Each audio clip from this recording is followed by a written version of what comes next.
Hello, everybody, and welcome back to the Star Wars Expanded Universe, narrated by Disney, Oracle Lucasfilm, whichever way you slice it, Legends. Today I have for you a novel, well, actually a couple novels, but I've already reviewed them um, like 2 years ago, so I'm not going to review them again in full. But the main novel we'll be talking about at the title of this video is Order 66 by Karen Traviss. But I will also, before we get into that, quickly mention Labyrinth of Evil by James Luceno and, of course, the Episode 3 novelization by Matthew Stover. Labyrinth of Evil is absolutely fantastic, and it's absolutely, positively worth your time. James Luceno is a master of talking about the politics of the times, doing good world building and having good character moments. One flaw I think Luceno has is I find pretty much all of his action scenes boring. But to be fair, that's most cases with these Star Wars books, because there are a few authors that can make me engaged in combat. Matthew Stover being one of them, Drew Karpyshyn being another. But not a lot of authors get me that engaged with the combat. It's not really their fault. But it's an absolutely fantastic story in the sense that it is basically the title crawl to Episode 3, explaining how everyone's in the position that they are by Episode 3. So that's pretty good. The Episode 3 novelization is just a movie, of course. But there's a lot of added things in there. Like, there are some deleted scenes from the movie which are now canon because they're included in the novel. And just the emphasis of the grand story that's being told. I think more than the Episode 1 and 2 novelizations, that this is absolutely essential for you. I would say that, I'm not... Some people go, oh, just read the novelization because the movie sucks because we hate George Lucas and we hate the prequels, blah, blah, blah, blah, blah, blah, blah. And they'll do that because they're them. But for those of you who do like the prequels, I would say the prequels have their flaws, as always. Episode 3 is no exception to that. Episode 3 is like mashed potatoes, which, depending on how well they're cooked, can be perfectly acceptable by itself. However, you probably want some gravy on it. The novelization is the gravy to the movie. And so I think rather than choosing one over the other, because I do think in some instances the movie does it better than the book, and of course in a lot of cases the book does it better than the movie. So I think they're kind of complementary in that you should read them together, kind of like making a sandwich. There, you should watch the movie and read the book. But absolutely the grand scale of what Matthew Stover's kind of doing. He has these like little poetry lines at the beginning of each new section about the dark. He also has this analogy with the dragon within Anakin, which is absolutely phenomenal. And as you read this novelization, you really feel like this is a grand total, like this is like a biblical proportion event that is about to go down. The fall of Anakin Skywalker. This is huge. At least that's how the book makes it feel like. Now, on the other hand, like the scene at the opera, I enjoyed it in the book, but Ian McDiarmid's acting in the movie is far superior, and so I much prefer watching the opera scene in the movie version as opposed to reading it in the book. So there's stuff like that. However, also in the book, they quickly gloss over both the Palpatine versus Yoda fight and the Obi-Wan versus Anakin fight, which are some of the most quintessential fights in all of Star Wars, or maybe not the Yoda versus Palpatine, but at least Anakin versus Obi-Wan. So the fact that it's skipped over is a little... but again, you can watch that in the movie version. So both those stories, though, are highly worth your time, and it's kind of this unofficial Dark Lord trilogy. There's Labyrinth of Evil, the novelization Episode 3, and Dark Lord Rise of Darth Vader, also written by James Luceno, but I'll talk about that in the future. Probably alongside something else, because I've already done an actual review for it, so I don't feel like repeating myself. But they're absolutely phenomenal.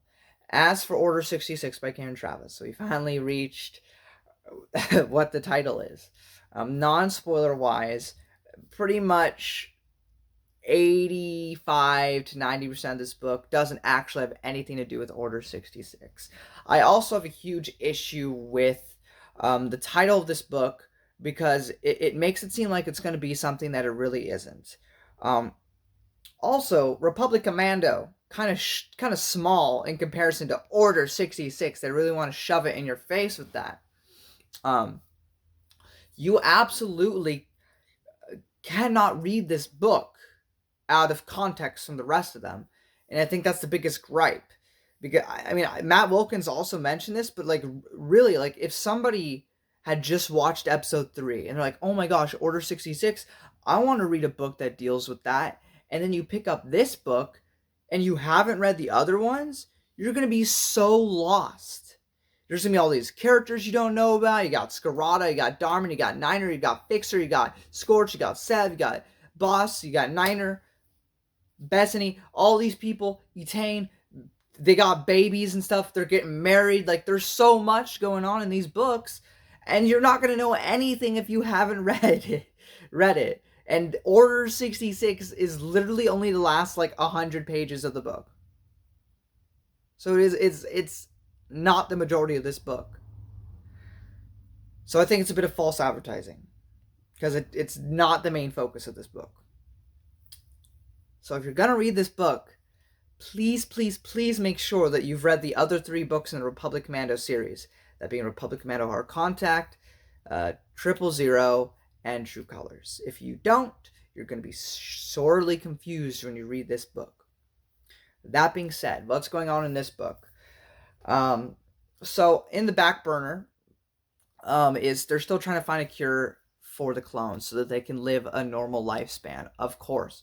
However, the most immediate thing that they're trying to focus on is Scarada's trying to get all the clones that are kind of on his side and get them to move to Mandalore. Of course, also in the background, we do have the events leading up to Order 66 taking place. Bethany, who's one of the love interests, she's kind of digging into the economics within everything because she's like an accountant, and she's really starting to dig into like this whole like clone army. We also get we get some lore stuff, connections with Sparty cloning cylinders. I won't get too much into spoilers with that, but that's a thing. And they're trying to do that. So,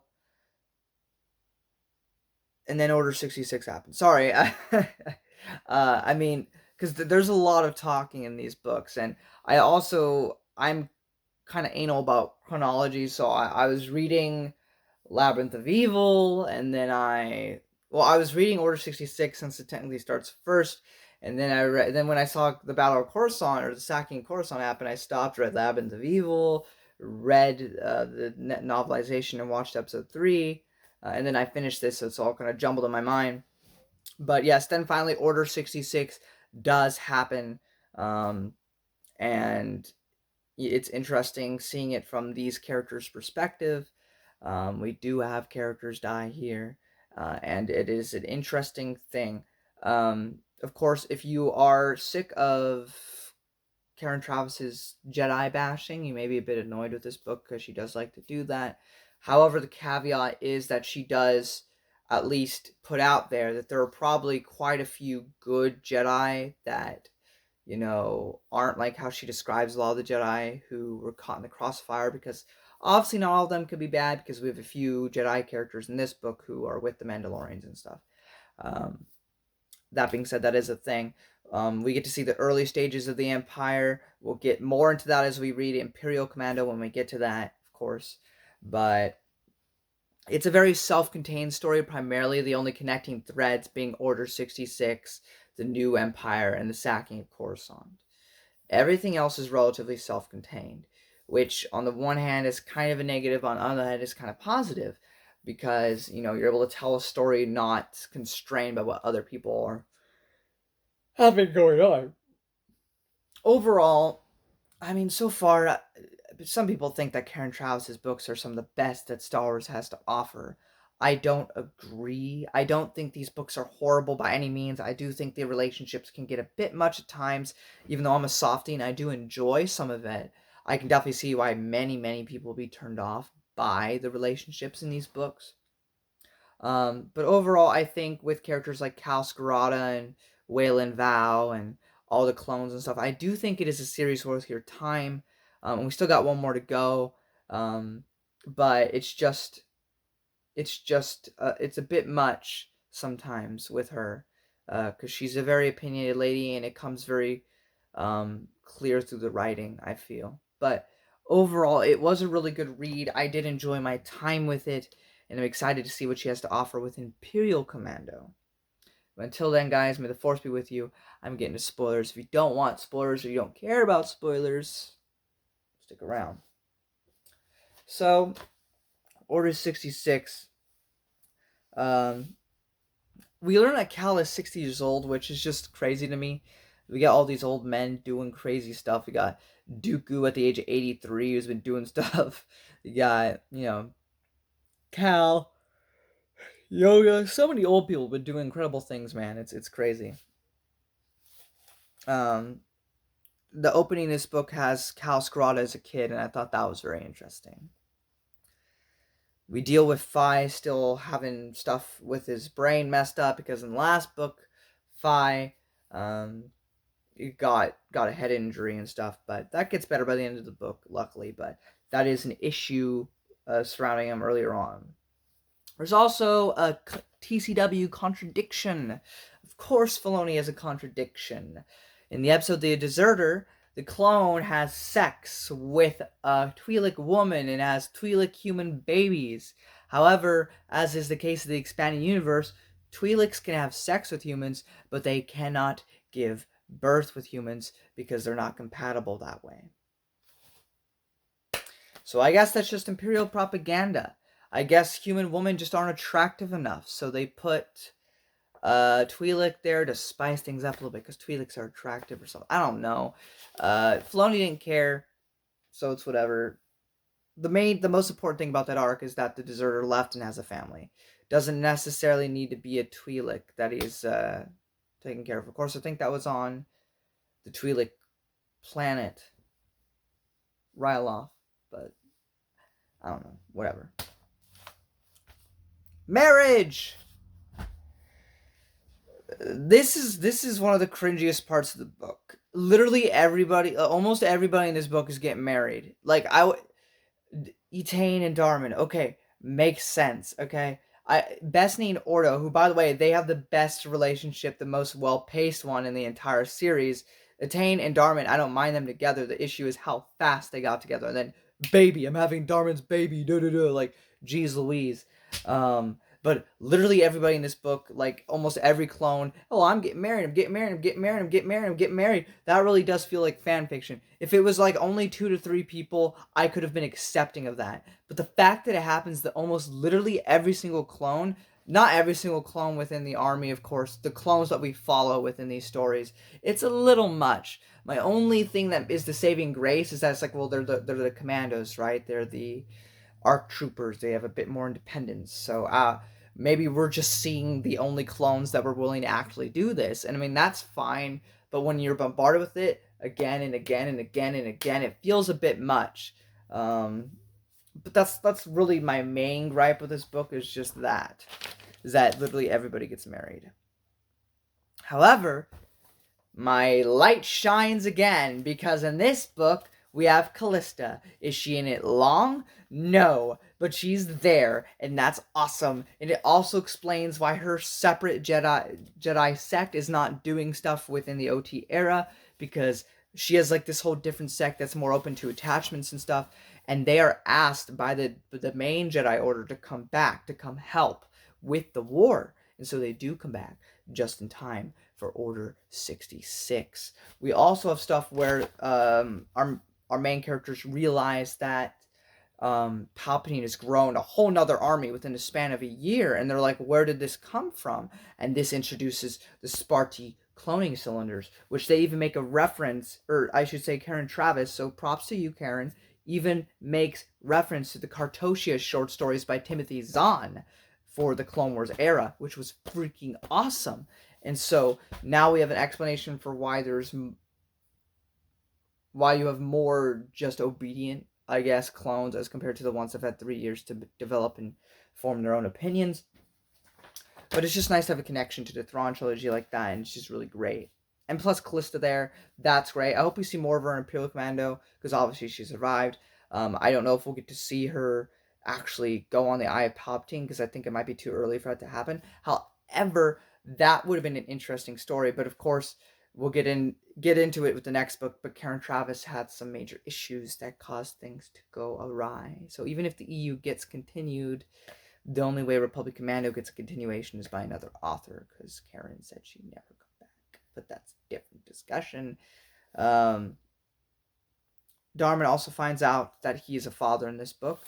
Again, that's fine if you've been reading all of it. If you just came into this, you'd be so confused and also be like, this is some major fan fiction here, which people might argue it is regardless. But at the very least, I think the difference with fan fiction is that when it's really cringeworthy and it's not your characters, I think that's the bigger issue. So, like, when I read the Stealth and Siege Gambit duology by Karen Miller within the Clone Wars era, those weren't her characters. She was using characters that someone else created, and she made it feel like fan fiction because they were talking about their feelings all the time, even though that's not in line with their characters. They were doing this and that, and it just felt really wrong. However, if they had been two completely unrelated Jedi, that they were just, two random Jedi during the Clone Wars, and they did that, that would have been fine, because it would have been her own original characters. At least in my opinion, I would have been more accepting of that. The book was still boring, though, so I probably wouldn't have cared.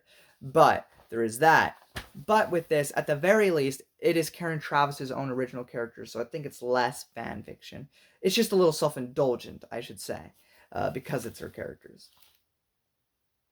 We also learned that Jango Fett has a sister, which means that Boba Fett has an aunt.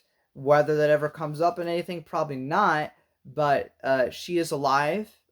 She's not really a Mandalorian, though, because in the EU, it's more of a culture that you accept more than something you're born into. So she never accepted that, and she doesn't seem to really want anything to do with that.